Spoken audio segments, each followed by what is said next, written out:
A ver, ¿cómo puede una máquina leer una noticia deportiva y saber quién ha ganado, quién ha marcado los puntos y dónde se ha jugado el partido? No es magia, es gramática. Pero ojo, no la gramática que aprendimos en el colegio, sino una mucho más inteligente y flexible. Bienvenidos a esta nueva inmersión. Hoy vamos a analizar a fondo un artículo de investigación que, a pesar de ser de 2003, resulta que es la semilla de muchas tecnologías con las que interactuamos a diario. Nos presenta un concepto llamado gramática aproximada. Y la misión de hoy es desgranar cómo este sistema intenta enseñar a las máquinas a leer entre líneas, a lidiar con el lenguaje real, que es desordenado, ambiguo y está lleno de ruido. Nuestra fuente es el propio artículo científico, publicado por Aksar Bharati y su equipo. Es un texto denso, pero con unas ideas increíblemente actuales. Y es que el problema que intenta resolver es sencillamente uno de los más difíciles en computación. El artículo parte de una idea que llama cadena informativa. Suena un poco complejo, pero no es más que una secuencia de palabras con datos concretos. El ejemplo que usan es: la India ganó por 4 wickets. A simple vista, parece fácil de procesar para un ordenador. Claro, parece una frase de sujeto, verbo y predicado de manual. Ahí está la trampa. Porque las gramáticas computacionales tradicionales eran como un arquitecto con planos milimétricos. Esperaban esa frase perfecta y en cuanto el lenguaje se desviaba 1 milímetro, una palabra extra, un orden distinto, una errata, todo el edificio se venía abajo. No sabían qué hacer con el desorden del lenguaje humano real, el que encontramos en un periódico o en una web, que nunca sigue las reglas al 100%. Vale, entiendo el reto. No hablamos como robots, desde luego. Y para solucionarlo, el documento propone un proceso de 2 fases, ¿verdad? El sondeo y la agrupación. Efectivamente. La primera fase, el sondeo o probe, podemos imaginarla como un detective que recorre la escena del crimen, o sea, el texto, con una lupa. No busca la historia completa, solo pistas individuales. Un nombre por aquí, Tendulkar, una puntuación por allá, 67 puntos, un lugar, Estadio de Lords. Piezas de información atómica, como las llaman. Exacto.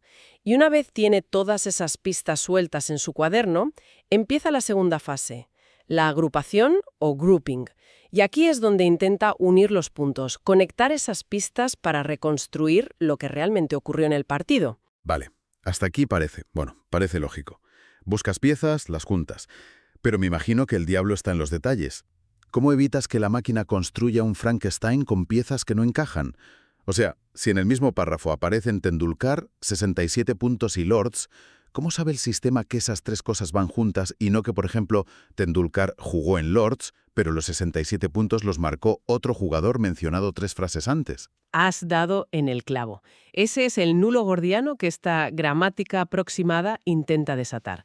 Y la solución que proponen es, conceptualmente, brillante. Aquí es donde la idea se pone de verdad interesante. La gramática aproximada no es un libro de reglas de hierro, sino más bien, un menú de posibilidades. Y para lograr esa flexibilidad, el artículo introduce 3 conceptos que me parecen geniales. El primero, y creo que el más importante, es la probabilidad. En lugar de reglas de sí o no, el sistema empieza a pensar en quizás. Es el corazón de todo el sistema. Es el cambio de chip, pasar de la lógica booleana a la estadística. En lugar de decir, esta estructura es correcta, dice, esta estructura tiene un 85% de probabilidades de ser correcta, mientras que esta otra solo tiene un 5%. El artículo da un ejemplo perfecto para entenderlo. Imagina la frase B.A. Ambedkar, es muy venerado en la India. Las ondas iniciales podrían identificar B.A. como un título académico, una etiqueta degree, y Ambedkar como un apellido. Pero también podrían identificar el conjunto B.A. Ambedkar como un nombre completo, name. A nivel atómico, las 2 interpretaciones son posibles. Y para un sistema rígido, este es un punto de bloqueo, una ambigüedad irresoluble. ¿Qué camino tomo? Pues aquí es donde entra la probabilidad. El sistema tiene en su repertorio 2 reglas posibles. Una podría ser IMP degree venerado country y la otra IMP name venerado country. Después de haber sido entrenado con miles de textos, el sistema no solo sabe que ambas reglas existen, sino que ha aprendido que la segunda, la que une un nombre de persona con la palabra venerado, es muchísimo más frecuente. Claro. Le asigna una probabilidad mucho más alta. Así que, ante la duda, elige la interpretación más probable estadísticamente, no por una regla fija, sino por experiencia. Lo fascinante es que el sistema está aprendiendo a gestionar la ambigüedad, que es la esencia del lenguaje natural y la pesadilla de la programación clásica. Y esto nos lleva a la segunda herramienta que utiliza, que ataca otro problema fundamental, la irrelevancia. ¿Te refieres al concepto de ruido o noise? Esto me pareció muy inteligente. El sistema no espera que las piezas de información clave estén pegadas. Asume y permite explícitamente que entre Tendulkar y 55 puntos pueda haber palabras de relleno como hizo la increíble cifra de o consiguió anotar trabajosamente. Es que el lenguaje está lleno de ese ruido. Si esperaras que los datos siempre estuvieran juntos, no encontrarías casi nada. Pero lo brillante es que no es un cheque en blanco. Se puede definir una longitud máxima para este ruido. El ejemplo que usan es muy claro. Tendulkar hizo 0 puntos. Esperemos que le vaya mejor en Calcuta. Si defines que la distancia máxima de ruido permitida entre una puntuación y un lugar es, por ejemplo, de 10 palabras, el sistema no conectará 0 puntos con Calcuta. ¿Por qué? Porque están demasiado separadas en el texto. Es una forma de mantener el contexto local. Es una especie de correa de seguridad contextual. Le dice a la máquina, busca relaciones, pero no te vayas demasiado lejos, porque probablemente estarás conectando cosas que no tienen nada que ver. Impone un principio de localidad, que es muy común en el lenguaje. Las cosas que están relacionadas semánticamente suelen de estar cerca sintácticamente. Y el tercer pilar son las cadenas atómicas. O sea, que las reglas no tienen por qué ser abstractas y genéricas. Se pueden incluir palabras específicas para anclarlas a la realidad y hacerlas mucho más precisas. Sí, esto es como pasar de una herramienta genérica a una llave inglesa hecha a medida. Una regla como IMP Name Balls es muy ambigua. Podría capturar Dravid 120 bolas, pero también podría capturar por error Dravid cogió las bolas. Sin embargo, una regla mucho más estricta, como IMP Named Bold Balls, que busca específicamente la palabra bold, lanzó, entre el nombre y el número, es infinitamente más fiable. Le da al sistema anclas semánticas muy potentes. Probabilidad, ruido y cadenas atómicas. Suena como un sistema muy robusto, ¿no? El concepto es elegante, no hay duda. Es un intento de darle a la máquina un sentido común estadístico. Pero al leer la implementación, una se da cuenta de la enorme complejidad que hay detrás. Y me surge una pregunta fundamental. ¿De dónde salen esas probabilidades? ¿Cómo sabe el sistema, en primer lugar, que la regla del nombre es más probable que la del título académico? Bueno, el artículo es claro en eso. Dice que las aprende de textos que han sido previamente anotados por humanos. Ahí quería llegar. Y ahí, en mi opinión, está su talón de Aquiles. Todo este ingenioso andamiaje matemático depende de forma absoluta de la calidad y la cantidad de esos datos iniciales. Es la versión académica del clásico si entra basura, sale basura. Si los humanos que etiquetaron los datos de entrenamiento cometieron errores o fueron inconsistentes, el sistema no solo los aprenderá, sino que los convertirá en reglas probabilísticas y los aplicará sistemáticamente. Pero los propios autores lo reconocen en su análisis de errores, ¿no? No lo ocultan. Y es lo más honesto del artículo. De hecho, ponen un ejemplo que es casi para echarse las manos a la cabeza. Cuentan que, en el corpus de entrenamiento, alguien etiquetó por error la secuencia host Hyderabad, anfitriones Hyderabad, como si fuera el nombre de un jugador, un player name. Madre mía. ¿El resultado? La máquina aprendió una regla defectuosa, algo como IMP, player name, place player name. Y, por supuesto, en cuanto vio un texto nuevo, aplicó esa regla sin dudar y extrajo una cadena informativa completamente absurda, mezclando jugadores y lugares sin ton y son. Es el típico error que te pasas horas depurando en un programa y al final resulta que el fallo estaba en el dato más tonto. Exacto. Y esto nos enseña que la fiabilidad de todo el sistema descansa sobre la calidad de ese primer paso, la anotación manual, que es un trabajo a menudo tedioso, caro y muy propenso a errores. De hecho, este problema de 2003 sigue siendo uno de los mayores cuellos de botella en la IA de hoy. Hay toda una industria multimillonaria dedicada solo a etiquetar datos, y aún así garantizar la calidad es una lucha constante. Es un punto crítico.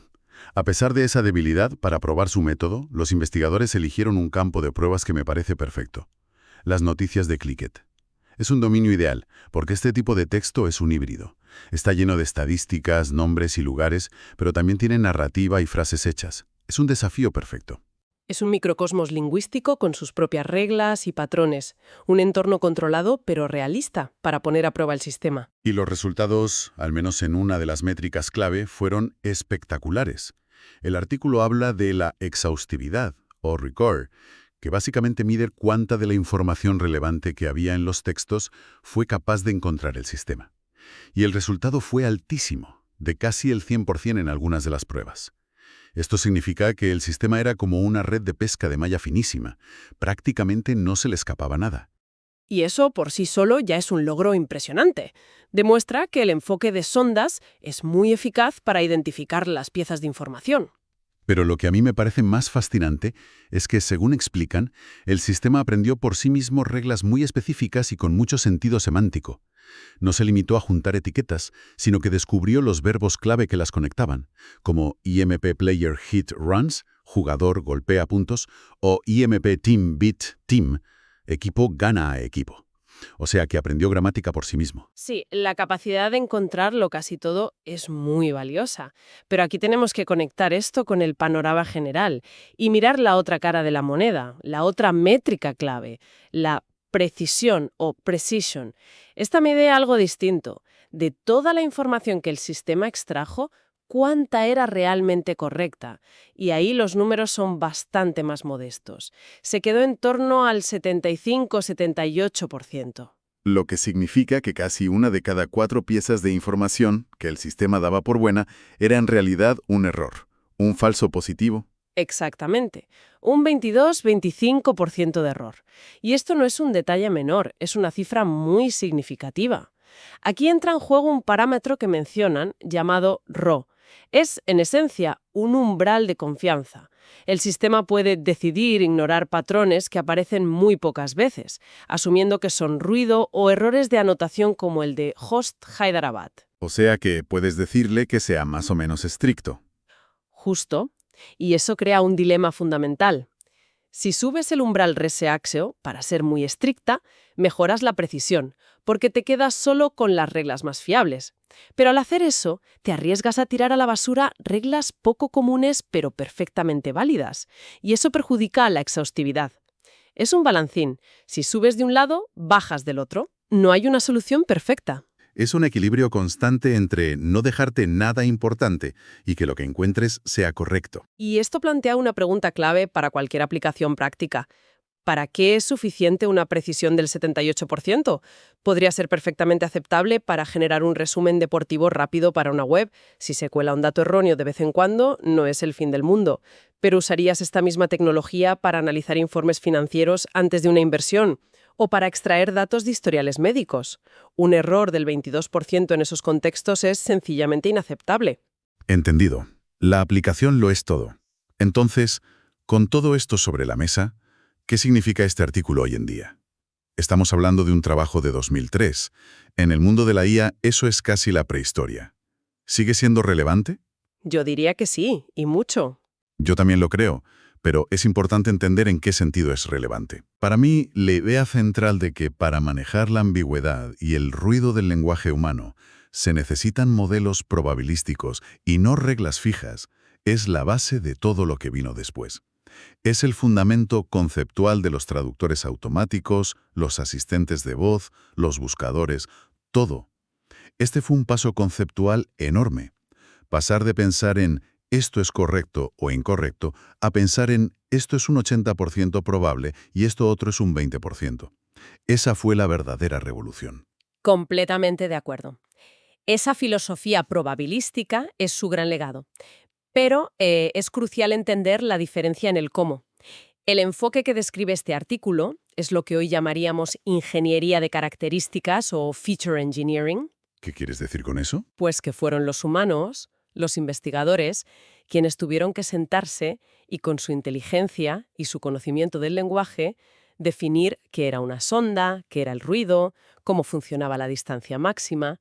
Tuvieron que diseñar el esqueleto del sistema a mano. Es como si hubieran diseñado el chasis y el motor de un coche y luego la máquina aprendiera a conducirlo a partir de datos. Es una analogía perfecta.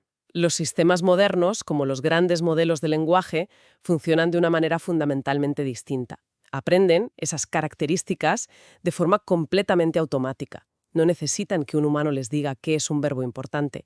Simplemente analizando cantidades ingentes de texto, infieren esos patrones por sí mismos a una escala que sería inimaginable para un equipo de humanos. O sea que este artículo nos muestra la brillantez del enfoque artesanal. Exacto. Es un testimonio de la elegancia en el diseño de algoritmos.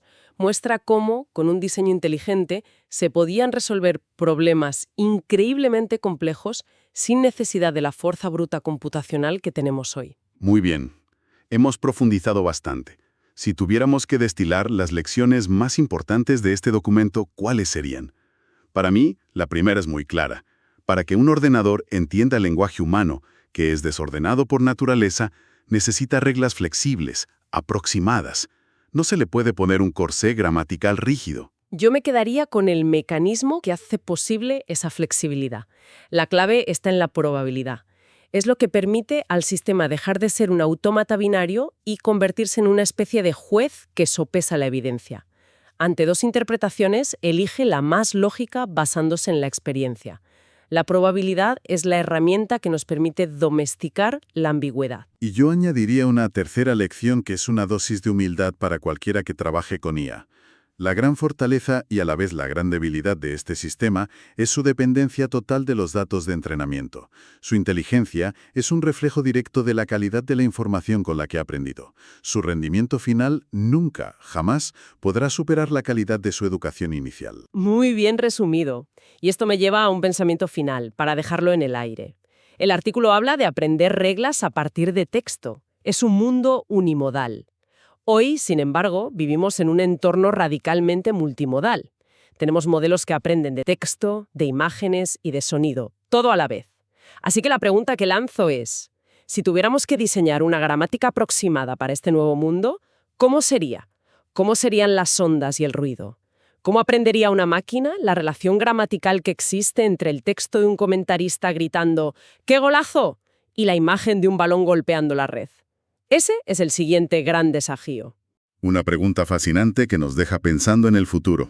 Ha sido un análisis increíblemente denso pero revelador. Gracias por acompañarnos en este viaje a los fundamentos del procesamiento del lenguaje. Hasta la próxima.